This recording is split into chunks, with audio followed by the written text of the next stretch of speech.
Well, there was a reason that Jerry and Stephen Jones have been conditioning the Cowboys fans to be comfortable or accepting of the idea of Ezekiel Elliott coming back to the team, and it's because, well, Zeke's coming back to the team. And needless to say, there are a ton of fans that are absolutely not feeling this move.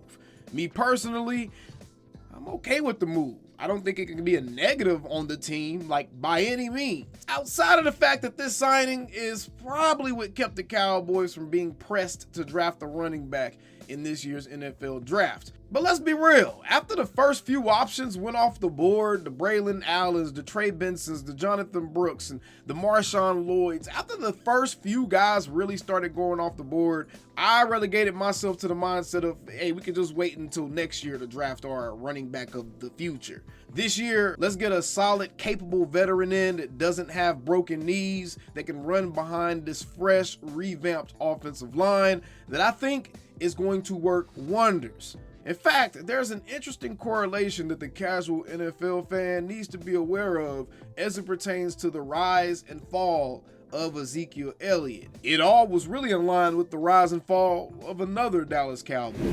One Travis Frederick, the now retired former All-Pro center for the Dallas Cowboys that came in during the Tony Romo era, and we lost this dude in 2019. 2019 was his last season he played for the Dallas Cowboys. He retired from the NFL in March of 2020. That just happened to be the same year that Zeke's downfall began. You could see a clear drop-off from 2019 to 2020 for Ezekiel Elliott as it pertains to his productivity in the run game. Yes, he also rushed the ball roughly about 57 less times than he did the season before, but even if you gave him the same yard per carry average, he would still be short close to 200 yards from his previous season's average. It's just interesting to me that you can look at 2016 with a 5.1 yard average, 2017 with a 4.1 yard average, 2018 with a 4.7 yard average, 2019 with a 4.5 yard average, and then the year that Travis Frederick retired, it dropped down to 4.0, got back up to 4.2, and then dropped down 3.8, 3.5, right? And the last one, he was playing with the Patriots.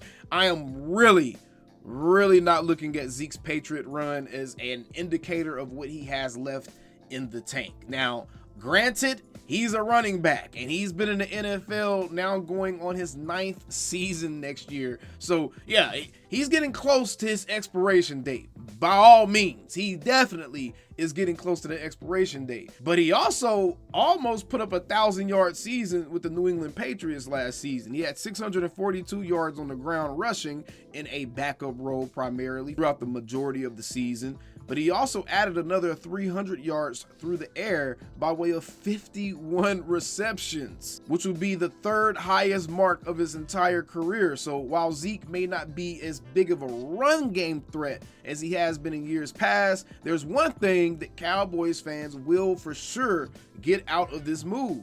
You're going to get an excellent backfield blocker for Dak Prescott. So Dak should be fully protected this season. He has a revamped offensive line in front of him, and he's going to have his old running mate right beside him in Ezekiel Elliott in those pass pro sets where Zeke is going to be able to hang back in that backfield and take on incoming defenders and free blitzers, right? So he's an excellent above average blocker still to this point in his career. And I can only assume he's probably getting better at that as the years pass and he's having to focus more on auxiliary aspects to his game outside of just being a primary back, right? And then he's getting better at actually being a receiver out of the backfield.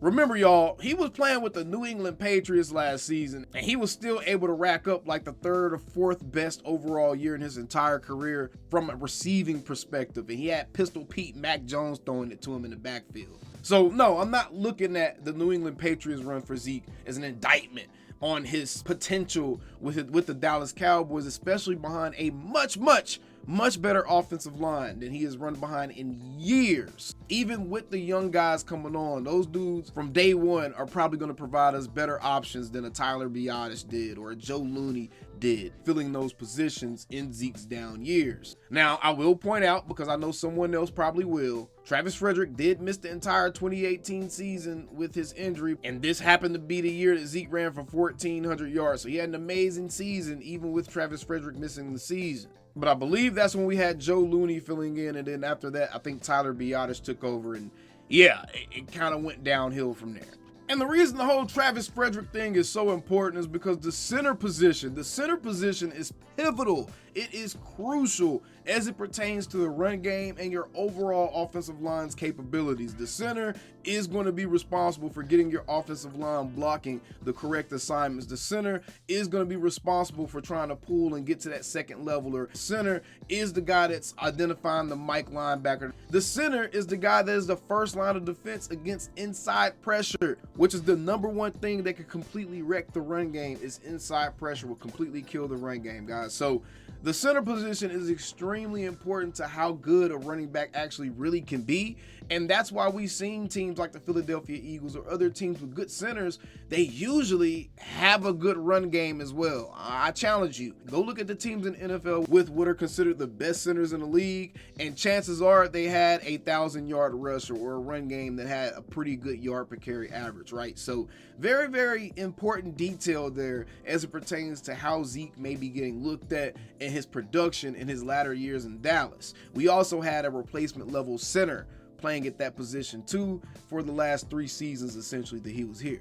So I say all this to say, are the Dallas Cowboys making a huge mistake bringing Ezekiel Elliott back and presumably having him as your RB1 going into the season? Potentially. If Zeke is in fact cooked, then that is going to prove to be a terrible mistake by the Dallas Cowboys, not getting some younger legs in that backfield to carry the ball. But Zeke is only 28 years old, y'all. He should at least have another year or 2 left. And again, it seems like the Cowboys aren't going running back by committee. It looked like they're going running back by army if you look at our current backfield situation. We got Ezekiel Elliott, Rico Dowdle, Deuce Vaughn, Royce Freeman, Malik Davis, Snoop Connor, and Nathaniel Pete. It's about to be some dudes not making his team this offseason, y'all. Whew. This could be a lot worse. This could be a lot worse. The trenches are fixed.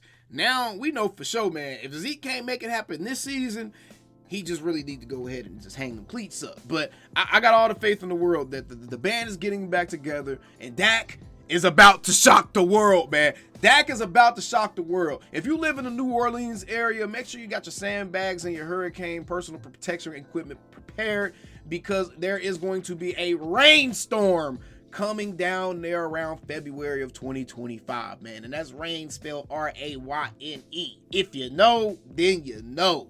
Either way, we still them same old Cowboys. And I see you guys on the next one. Take it away, Pastor. I'm cool with this, y'all.